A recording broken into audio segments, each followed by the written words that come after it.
काही गाठी, थोडा रंग आणि शेकडो वर्षांची परंपरा. पण या साध्या दिसणाऱ्या प्रक्रियेतून तयार होते अशी साडी जी पाहता क्षणी मन जिंकते.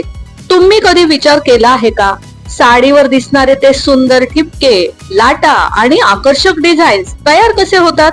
आज बघूयात राजस्थान आणि गुजरातच्या सांस्कृतिक वारशाची ओळख असलेल्या बांधणी साडीची अद्भुत कहाणी.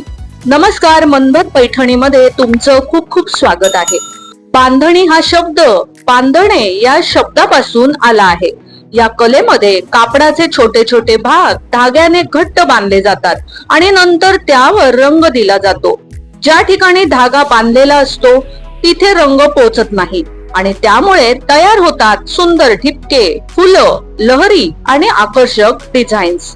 बांधणी कलेचा इतिहास जवळपास 5000 वर्षाहून अधिक जुना मानला जातो. राजस्थान आणि गुजरातमध्ये ही कला पिढ्यानपिढ्या जपली गेली आहे. पूर्वी राजघराण्यातील स्त्रिया विशेष प्रसंगी बांधणी साड्या परिधान करत असत. आजही लग्न समारंभ, सण उत्सव आणि धार्मिक कार्यक्रमामध्ये बांधणी साडीला विशेष महत्व आहे. बांधणी साड्या प्रामुख्याने सिल्क, जॉर्जेट, कॉटन आणि क्रेप फॅब्रिक मध्ये तयार केल्या जातात.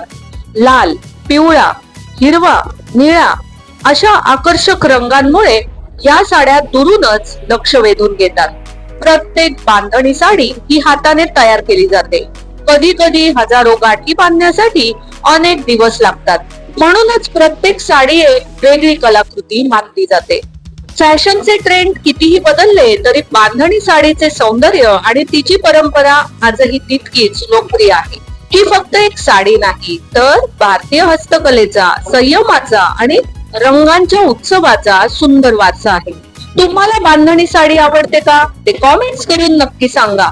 आणि अशाच साडीविषयी रोचक माहिती मिळवण्यासाठी आपल्या मनभर पैठणी या युट्यूब चॅनेलला सबस्क्राईब करायला अजिबात विसरू नका. धन्यवाद.